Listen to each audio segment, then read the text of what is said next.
На глобалниот пазар спортско корисните возила го имаат главниот збор и ги истиснуваат лимузините. За среќа, само неколку производители се доследни на класичната автомобилска форма. Меѓу нив е и Chery со неговата лимузина Arizo 8. Ова е лимузина која е долга 4,74 метри. Голема, просторна и може да се каже со сосема атрактивен дизајн. Помина времето кога се сметаше дека кинескиот дизајн е само во функција на практичното. Сега, гледате дека тука има многу емоции. Големата маска на ладилникот, доминантниот знак и тенките LED светла даваат една сосема поинаква порака за кинескиот дизајн. Тие веќе не се инфериорни.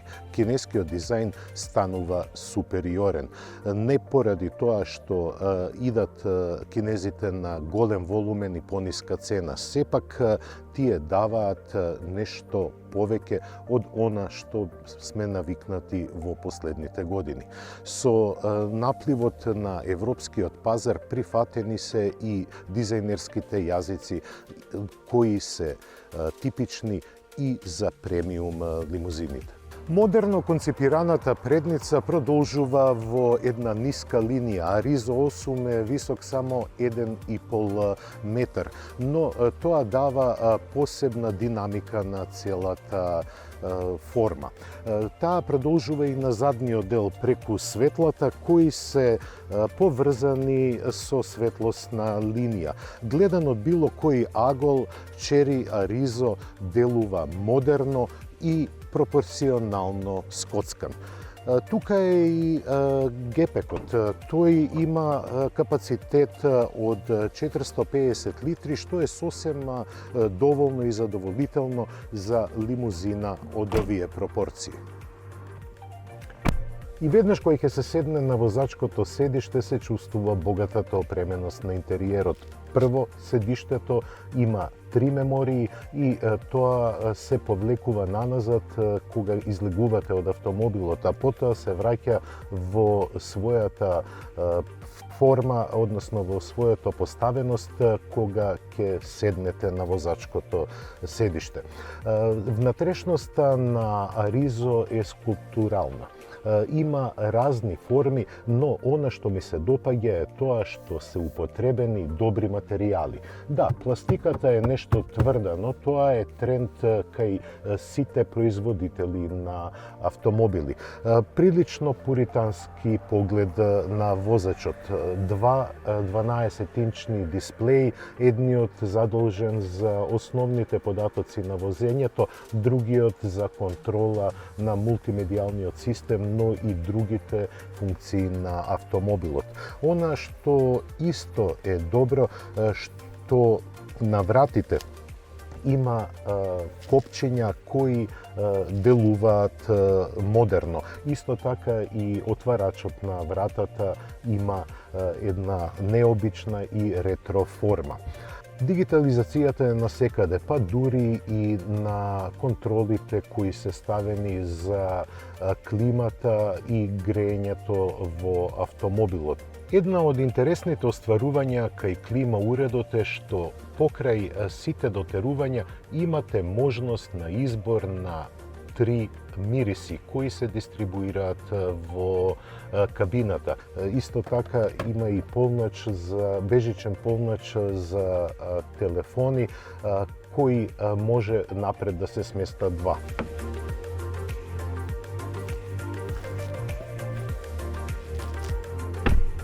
Чувството од предниот дел се пресликува и на задната клупа.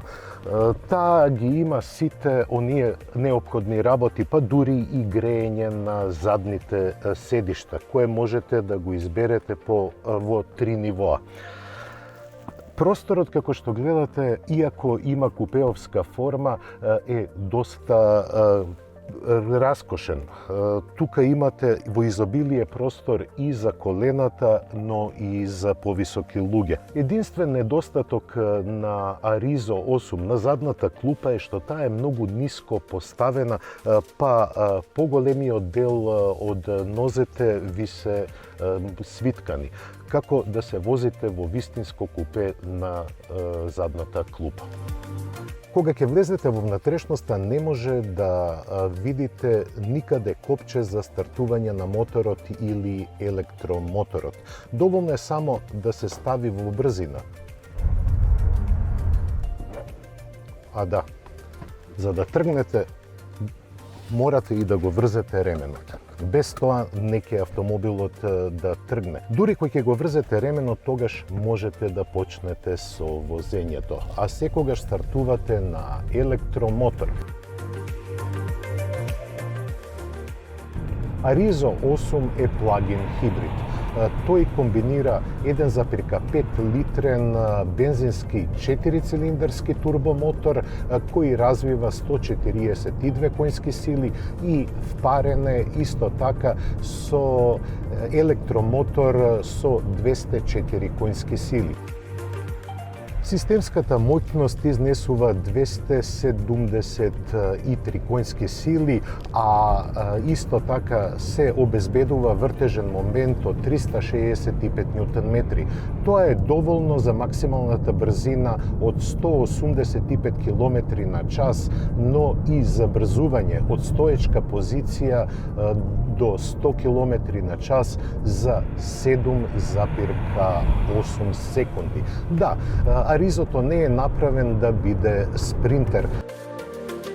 Мене ме интересираше многу како ќе се однесува тестираниот модел на пат со свиоци.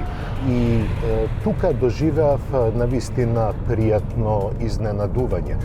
Пред се, Аризо покажува дека кинеските инженери дадоа полн допринос на интеракцијата помеѓу возачот и автомобилот. Еве, гледате, на овие свиоци многу зрело се однесува. Имате вистинско чувство за автомобилот и го владеете. Едноставно, Аризото е скроено да ви овозможи не само луксузно чувство во внатрешноста, не само пријатно чувство кога се вози на автопат, туку и на локални кривулести патишта се однесува извонредно зрело.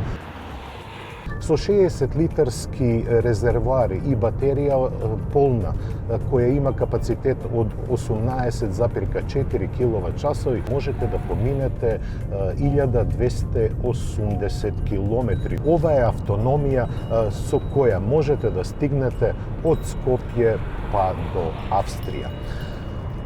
Инаку, впечатокот од возењето е многу пријатен. Пред се, обврнато е големо внимание на ергономијата, седењето, но и прегледноста на сите функции на автомобилот е одлична. Не ми се допаѓаат меките контроли кои се секаде околу мене, и на воланот, и на централната конзола. Но мораме да се навикнуваме на се поголемата дигитализација во автомобилите. Моето дружење со Аризо траеше нешто повеќе од 550 километри. За таа дистанца, возејќи и на автопат, и на планински патишта, но и во град, ја не најдов сериозна замерка за Аризо. И сигурно се запрашувате колку чини Аризо 8. Јас се изненадив уште еднаш. 31.900 евра за плагин хибрид кој има доволно моќност и огромна автономија, а да не зборуваме за ергономијата и опременоста, ова е повеќе од прифатлива цена. Сведоци сме дека многу традиционални производители нудат помали модели и поскромни мотори за скоро истите средства. Мојот впечаток за Chery Arizo 8 е многу позитивен, дури и изненадувачки. Тоа беше се што подготвивме за ова издание на Автомагазин. Ве поздравувам и се гледаме следната недела. До гледање.